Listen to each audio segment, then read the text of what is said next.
पूजा जी Scotland से। राधे राधे। राधे राधे महाराज जी, आपके चरणों में कोटि कोटि नमन। गुरुदेव भगवान, आपके सत्संग में सुना था कि संतान पूर्व जन्म के कर्म फल स्वरूप आपके जीवन में सुख या दुख पहुंचाने आती है, अतः ये कर्म बंधन है।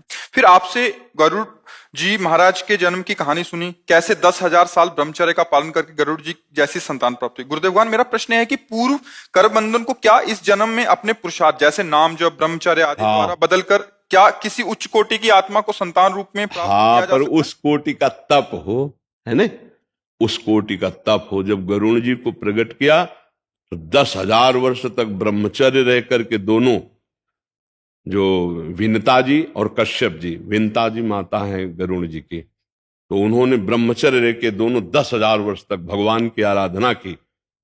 तब उनसे भगवान के वाहन गरुड़ जी का प्रादुर्भाव हुआ। तो अपनी तो आयु ही 70-80 वर्ष की है नहीं? तो इसमें इतना पवित्र आचरण, ब्रह्मचर्य। अब आजकल तो नए बच्चे देखो किस हालत में जा रहे हैं, वो बॉयफ्रेंड गर्लफ्रेंड, इसमें तो मतलब हृदय ही दूषित होता जा रहा है हमारी समाज का। क्योंकि हम जो चिंतन करते हैं, जो क्रियाएं करते हैं, उसी का प्रभाव होता है। आज ये बॉयफ्रेंड ब्रेकअप, 10 दिन बाद दूसरा बॉयफ्रेंड ब्रेकअप, ये क्या है? ये हमारे समाज में कितनी बड़ी गंदी बात फैल रही, जिसे लोग समझ नहीं रहे कि इससे हमारे गृहस्थ धर्म का नाश हो जाएगा। मतलब जो हमारा पूर्व भारत का गृहस्थ धर्म है, ये सब नष्ट हो जाएगा। पति पत्नी में प्रेम नहीं रहेगा, संतान जो है वो संस्कारी नहीं प्रकट होंगे, क्योंकि माता पिता संस्कारहीन हो रहे। आज यहाँ कल वहां वृत्ति, तो फिर वो संस्कार कहाँ रह गए? तो आप जो प्रश्न कर रहे हैं, तो बड़ा दुर्लभ विषय ये है कि संयम में रह पाना और साधना करना, वो तभी हो सकता है भाई। पूरी बिल्डिंग तभी सही बनेगी जब उसकी नींव मजबूत हो। हमारे समाज की नींव बिगड़ती चली जाए। हमारे समाज की नींव है ये बच्चे, जो छोटे छोटे बच्चे हैं, 12, 13, 14, 18, 20, ये हमारे राष्ट्र की नींव है, ये हमारे समाज की नींव है।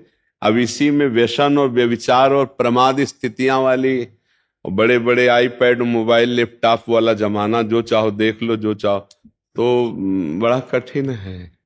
बहुत असंभव सा समझो, असंभव सा समझो कि ऐसी साधना करके ऐसा, बड़ा कठिन है। बड़ा नहीं, बातें तो करना सहज है, लेकिन रहना बहुत कठिन है, असंभव सा है। पर अगर कोई ऐसा करे तो ऐसा भी हो सकता है। क्योंकि अगर ऐसा ना होता तो बड़े बड़े संत महात्मा किसी के बेटे ही हैं, किसी से पैदा ही होते नहीं। मतलब जितने बड़े बड़े परमहंस, बड़े बड़े महात्मा हैं आज भी, ऐसा नहीं, आज भी बहुत अच्छी स्थिति को प्राप्त, वो भी किसी माता पिता से ही तो पैदा हुई। उन माता पिता ने तो साधन किया ही होगा, तभी तो ऐसा होता है। तो क्या होता है? संस्कार होते हैं। जब तक भगवत मार्ग का संस्कार नहीं होगा तब तक बनता नहीं। तो ये देखा, बड़े ही सदाचारी, बड़े ही पवित्र, तो वैसी संतान उत्पन्न होती है जैसा वातावरण होता है, जैसा माता पिता का संस्कार होता है।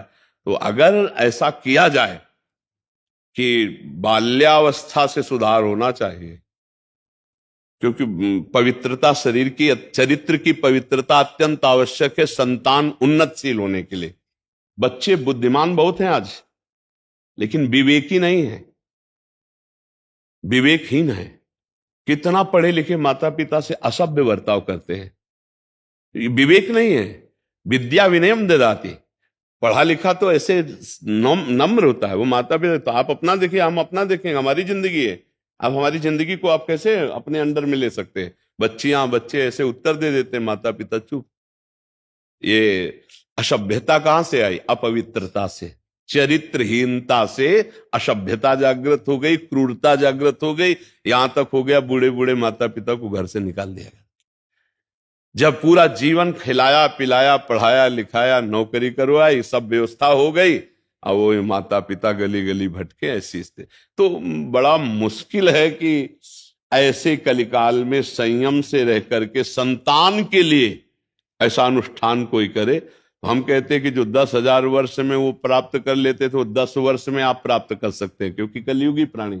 पर 10 वर्ष ब्रह्मचर्य रह जाए, पति पत्नी रहते हुए 10 वर्ष, गुरु कृपा से तो सब हो सकता है, भगवत कृपा से हो सकता है। अपने यहाँ ऐसे दंपत्ति 20 होंगे जो नई जवान अवस्था है, गृहस्थी में, वो ब्रह्मचर्य से है और एक तरह से सन्यासी समझो, यही वृंदावन वास कर रहे हैं, नए नौजवान। पर उन लोगों का लक्ष्य अब केवल भगवत प्राप्ति है, तभी वो ब्रह्मचर्य रह पा रहे हैं।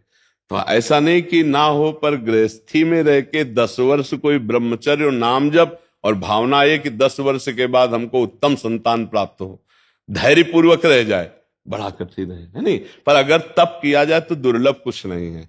तपस्या से, ब्रह्मचर्य से, भगवान के भजन से सब कुछ प्राप्त हो सकता है। बुरे प्रारब्धों को मिटाने के लिए ही तो मानवदेह मिला है। हम कोई पशु थोड़ी कि जो हमारा प्रारब्ध वही हम भोगते रहेंगे। हम भजन के द्वारा, तपस्या के द्वारा नया प्रारब्ध निर्माण करेंगे। ये बात समझ लो, सब कुछ किया जा सकता है, असंभव को संभव किया जा सकता है। आपके एक एक शब्द में इतनी सच्चाई है जो ग्रंथों में लिखी हुई नहीं मिल सकती।